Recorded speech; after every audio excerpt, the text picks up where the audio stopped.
Assalamualaikum warahmatullahi wabarakatuh.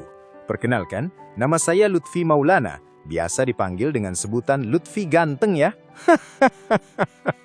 Pada kesempatan kali ini, saya ingin berbagi pengalaman yang sangat konyol sekali nih teman-teman.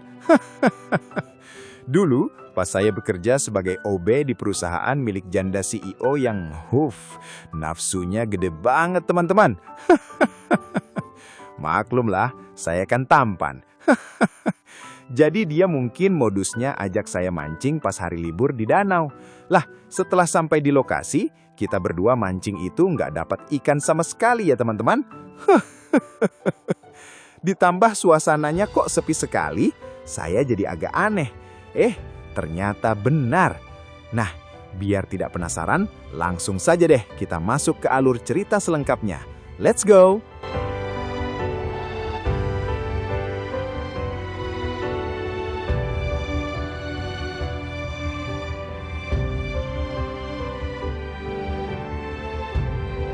Langit Jakarta sore itu berwarna kelabu pekat, seperti hati Sania yang sudah lama tak lagi cerah.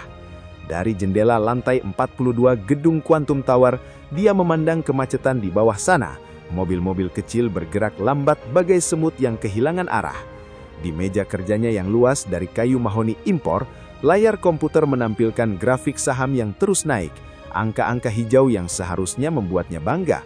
Tapi tidak, semua itu terasa hampa. Sania berusia 35 tahun, janda sejak 3 tahun lalu. Suaminya, Aditya, pergi dalam kecelakaan pesawat pribadi saat perjalanan bisnis ke Singapura. Satu-satunya yang tersisa darinya hanyalah cincin kawin yang masih melingkar di jari manisnya. Dia tak pernah sanggup melepasnya. Dan perusahaan teknologi yang kini dia pimpin dengan tangan besi, Quantum Tech, valuasi triliunan, nama besar di Asia Tenggara. Tapi di balik gaun blazer hitam tailored yang selalu dia pakai, di balik rambut hitam panjang yang disanggul rapi, ada wanita yang setiap malam tidur memeluk bandal kosong sambil menahan isak. Pintu ruangannya diketuk pelan. "Masuk," suaranya datar, hampir tak terdengar. Lutfi melangkah masuk dengan hati-hati. Nampan stainless di tangannya berisi satu cangkir americano panas tanpa gula. Pesanan tetap Sania setiap pukul 13.30 sore hari. Pemuda berusia 28 tahun itu mengenakan seragam office boy biru tua yang sedikit ketat di bagian bahu karena otot lengan yang terbentuk dari rutinitas gym pagi dan angkat besi sederhana di garasi rumah kontrakannya. Wajahnya tampan dengan garis rahang tegas, kulit sawo matang yang sehat, dan senyum tipis yang selalu membuat rekan kerja perempuan di lantai bawah berbisik-bisik. "Permen kopinya, Bu Sania," katanya sopan, suaranya dalam tapi lembut. Dia meletakkan cangkir di meja dengan hati-hati, lalu mundur satu langkah. Sania mengangkat kepala. Matanya yang coklat tua menangkap wajah Lutfi lebih lama dari biasanya. Ada sesuatu di pemuda itu, mungkin ketulusan, mungkin aura sederhana yang kontras dengan dunia glamor di sekitarnya. Atau mungkin hanya karena dia lelah melihat wajah-wajah penuh topeng di ruang rapat. "Terima kasih Lutfi," jawabnya pelan. Biasanya dia hanya mengangguk. Tapi sore ini entah kenapa lidahnya bergerak sendiri. "Kamu suka mancing?" Lutfi terpaku. Pertanyaan itu terlalu acak, terlalu personal untuk seorang CEO kepada office boy. Tangannya yang hendak menyentuh gagang pintu berhenti di udara. Iya Bu, dulu sering ke danau kecil dekat kampung di Jawa Tengah. Bapak saya yang ngajarin." "Kenapa tiba-tiba tanya begitu Bu?" Sania tersenyum tipis. Senyum pertama yang benar-benar tulus dalam beberapa bulan terakhir. Dia bangkit dari kursi. High heels hitamnya berderit pelan di lantai marmer. Langkahnya mendekat ke Lutfi. Cukup dekat hingga aroma parfum Creed Aventus miliknya bercampur dengan wangi sabun mandi murah yang menempel di seragam pemuda itu. "Aku punya villa kecil di pinggir Danau Ciburial, daerah Bogor. Sepi sekali di sana. Besok Sabtu, libur nasional. Aku mau mancing. Sendirian terasa membosankan." Matanya menatap lurus ke bola mata Lutfi. "Mau ikut? Aku bayar upah harian 2 kali lipat dari gajimu sebulan, plus bonus kalau kita dapat ikan besar." Lutfi menelan ludah. Jantungnya tiba-tiba berdegup seperti drum dangdut di acara hajatan kampung. Ini gila. CEO cantik, kaya raya, janda, mengajak OB ganteng mancing. Kalau diceritakan ke teman-teman kontrakan, pasti dikira bohong besar. "Tapi, Bu Sania, Saya cuma office boy. Banyak orang lain yang lebih pantas nemenin ibu, direktur atau teman-teman sosialita ibu mungkin. Aku nggak mau orang yang so akrab, Lutfi. Sania memotong, suaranya sedikit bergetar. Aku mau orang yang apa adanya. Kamu kelihatan polos. Dan dia berhenti sejenak, menatap dari atas ke bawah tubuh Lutfi dengan pandangan yang tak lagi sekadar bos ke bawahan. Kamu ganteng. Aku suka yang begitu. Udara di ruangan terasa tiba-tiba panas. Lutfi merasa pipinya memerah. Dia bukan pemuda polos-polos amat. Dia tahu arti tatapan seperti itu. Tapi ini Sania, wanita yang namanya selalu muncul di headline bisnis, yang mobilnya saja harganya setara rumah kontrakannya 10 tahun. Sania, Lutfi mencoba, tapi langsung terkoreksi sendiri. Maksud saya Bu Sania, jangan panggil Bu lagi mulai sekarang. Dia mendekat 1 langkah lagi. Jarak mereka tinggal setengah meter. Panggil Sania. Besok jam 7 pagi aku jemput di depan apartemen staf. Jangan telat.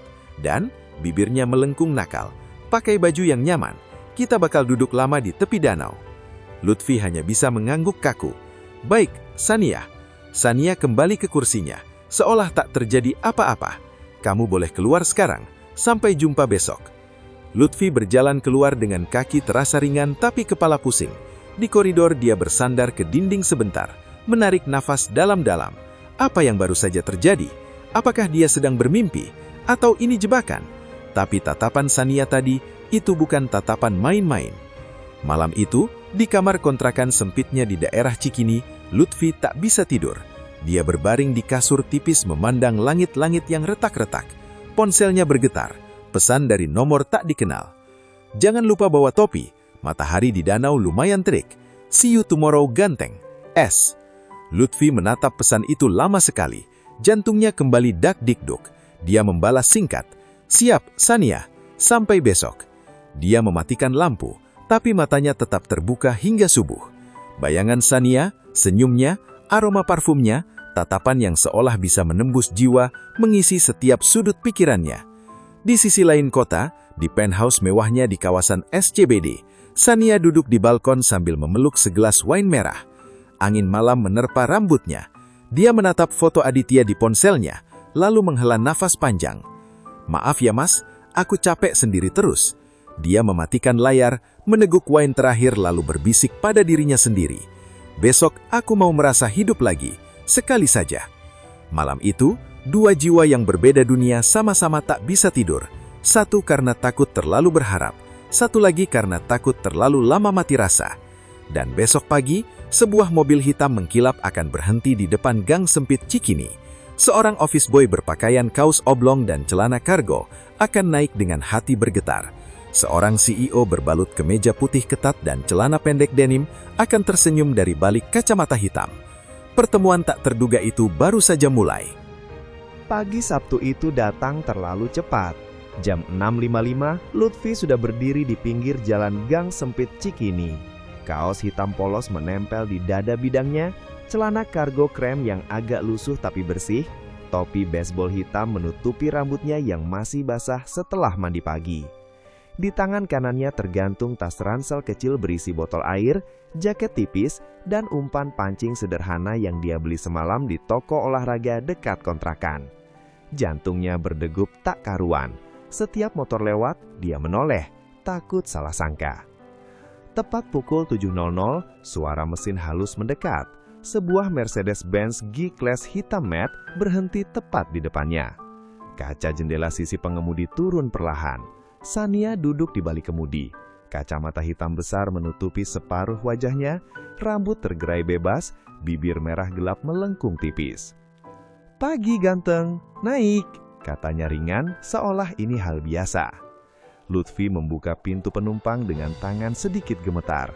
Interior mobil berbau kulit baru dan parfum mahal. Dia duduk hati-hati, takut mengotori jok. "Pagi, Sania," ucapnya pelan, masih merasa aneh memanggil nama itu tanpa embel-embel. Sania menekan tombol, kaca jendela naik kembali. Mobil meluncur mulus meninggalkan gang sempit itu.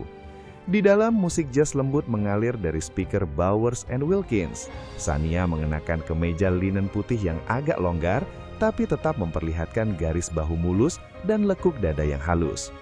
Celana pendek denim biru tua memamerkan paha panjangnya yang putih mulus. Kakinya bertelanjang kaki di atas karpet mobil, sandal flat hitam tergeletak di samping pedal.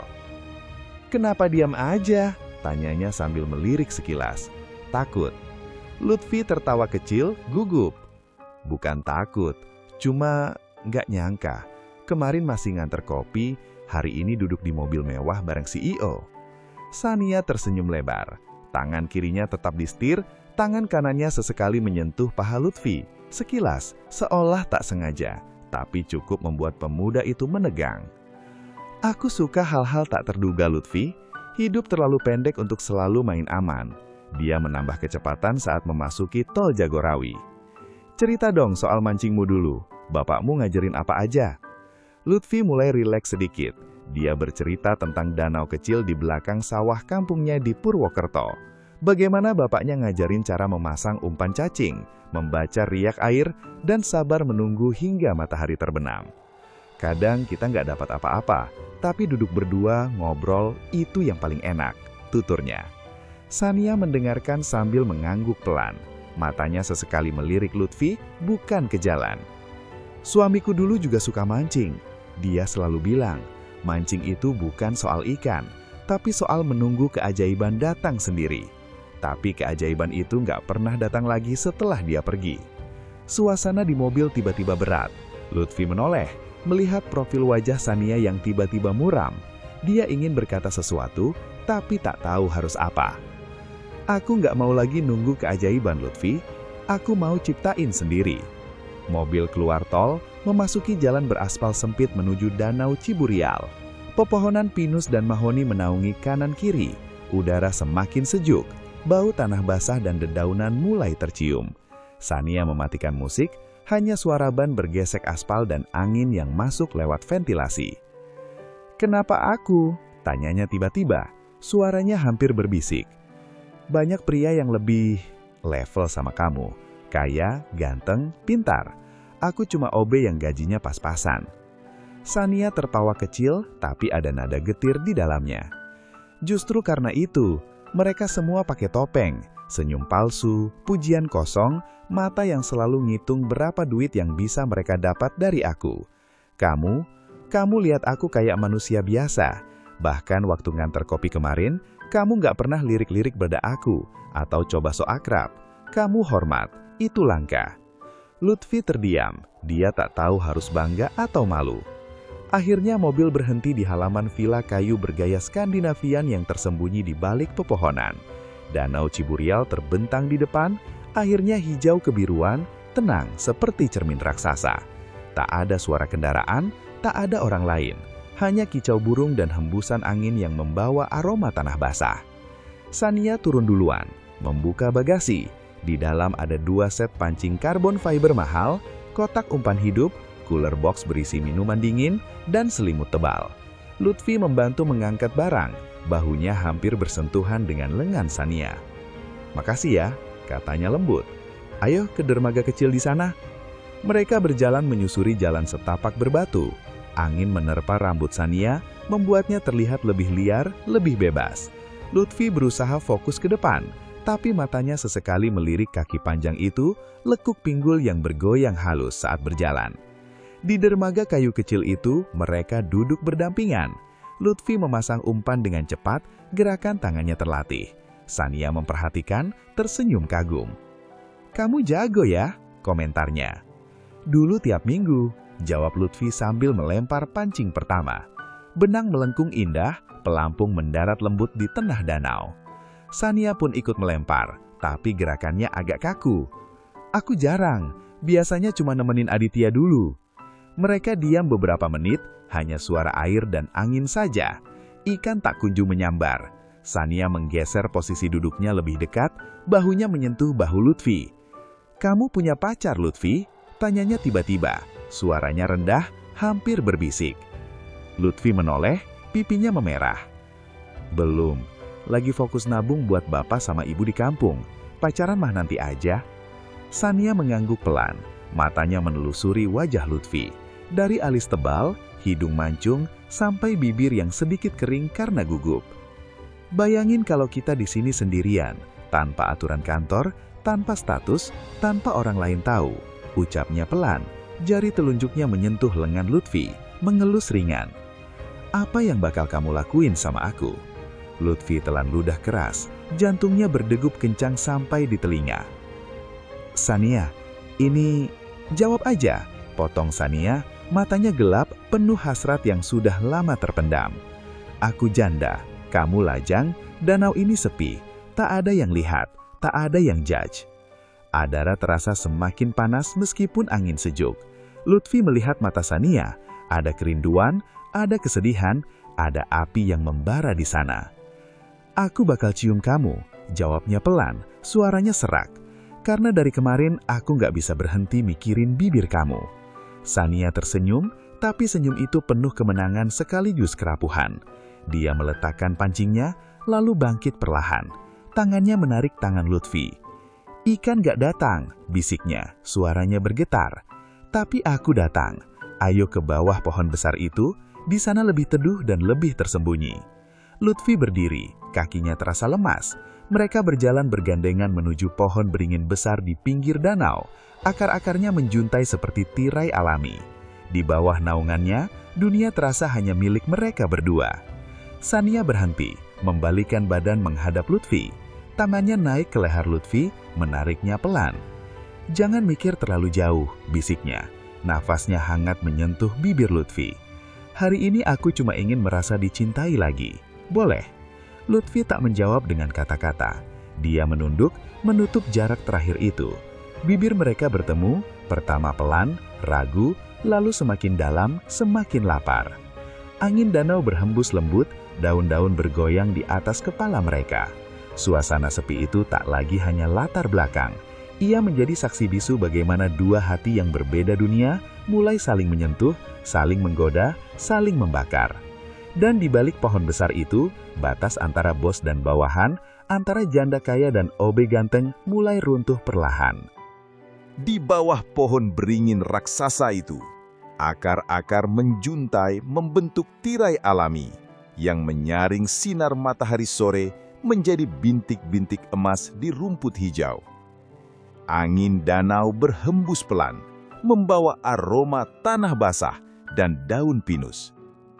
Dunia di luar sana seolah lenyap. Hanya ada mereka berdua. Nafas yang semakin cepat dan detak jantung yang saling bersahutan. Sania mendorong punggung Lutfi hingga menyentuh batang pohon yang kasar. Matanya gelap, penuh campuran hasrat dan kerinduan yang sudah lama terpendam. Bibirnya menempel ganas pada bibir Lutfi. Ciuman pertama di tepi danau tadi hanyalah pembuka. Sekarang ini lebih liar, lebih dalam. Lidah mereka bertemu dalam tarian panas yang membuat Lutfi mengerang pelan di tenggorokan. "Aku ingin kamu sekarang, Lutfi," desah Sania di sela ciuman. Suaranya bergetar.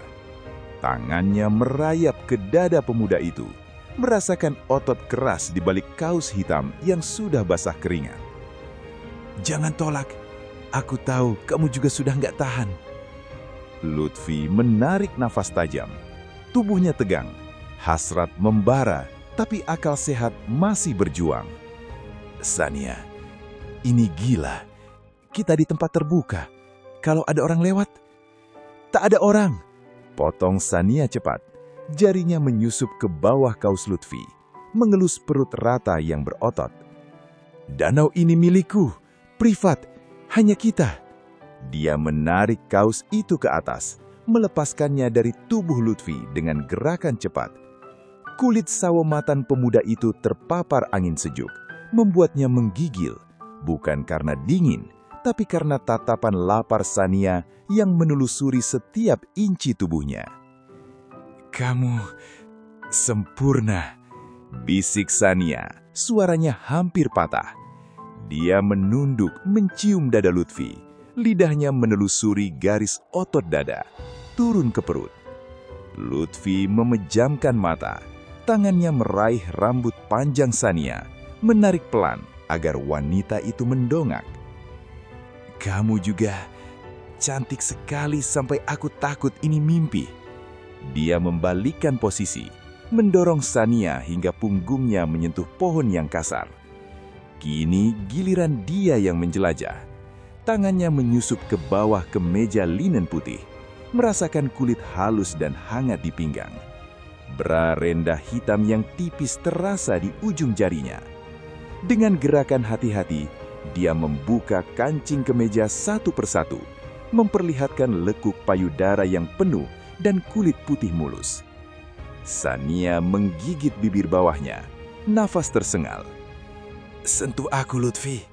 Jangan pelan-pelan. Aku sudah lama nggak disentuh seperti ini. Aku butuh kasar, butuh nyata." Lutfi tak lagi ragu. Dia menarik bra itu ke bawah, mulutnya langsung menangkap salah satu puncak yang sudah mengeras. Sania mengerang keras, tangannya mencengkram bahu Lutfi. Kuku menancap kulit. "Iya, seperti itu. Jangan berhenti." Ronde pertama dimulai dengan penuh gairah liar. Mereka berlutut di rumput basah, tubuh saling menempel. Lutfi menurunkan celana pendek denim Sania bersama celana dalam renda, memperlihatkan kehangatan yang sudah basah. Jarinya menjelajah pelan dulu, lalu semakin cepat, membuat Sania menggeliat dan mengerang nama Lutfi berulang-ulang.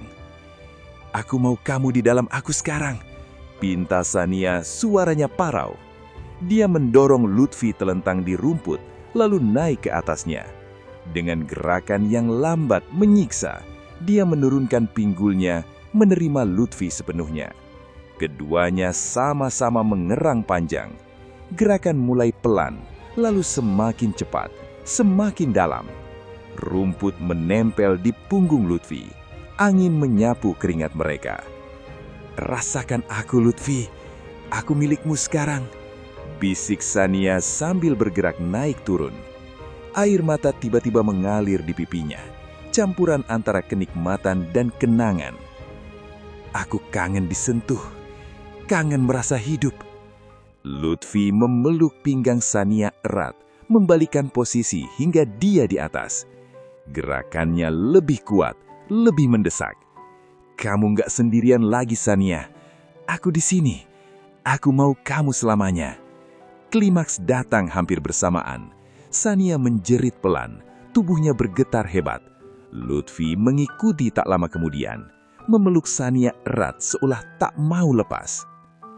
Mereka berbaring berdampingan di rumput, langit mulai jingga. Nafas masih tersengal, tapi kini ada keheningan yang nyaman. Sania menyandarkan kepala di dada Lutfi, mendengar detak jantung yang masih kencang. "Aku takut ini cuma sekali ini aja. Aku takut besok kamu balik jadi OB biasa. Aku balik jadi CEO dingin." Lutfi mengelus rambutnya. "Aku nggak mau itu. Aku mau lebih dari ini." Sania mengangkat kepala, matanya penuh harap sekaligus takut. "Ronde 3, terakhir. Buat aku ingat selamanya, Lutfi. Buat aku yakin ini nyata." Lutfi menarik Sania ke atasnya lagi, tapi kali ini gerakan mereka lambat, penuh perasaan. Bukan lagi liar, tapi dalam. Setiap dorongan disertai ciuman lembut, setiap desahan disertai bisikan nama satu sama lain. "Aku jatuh cinta sama kamu, Sania. Bukan karena tubuhmu, bukan karena duitmu, karena hatimu yang rapuh ini." Air mata Sania jatuh lagi, tapi kali ini bahagia. "Aku juga. Aku cinta sama kamu, Lutfi. Dari pertama lihat kamu bawa kopi itu." Mereka mencapai puncak bersama untuk ketiga kalinya. Pelan, panjang, mengharukan. Tubuh saling menempel erat, nafas bercampur, air mata bercampur keringat. Setelahnya, mereka hanya berpelukan diam, mendengar angin danau dan detak jantung satu sama lain. Matahari hampir tenggelam. Langit merah jingga memantul di air danau. Sania menarik selimut dari tas, menutupi tubuh mereka berdua. "Kita ngobrol dulu sebelum pulang. Aku mau tahu segalanya tentang kamu, dan aku mau cerita segalanya tentang aku." Lutfi mengangguk, mencium kening Sania. Mulai sekarang, nggak ada rahasia lagi.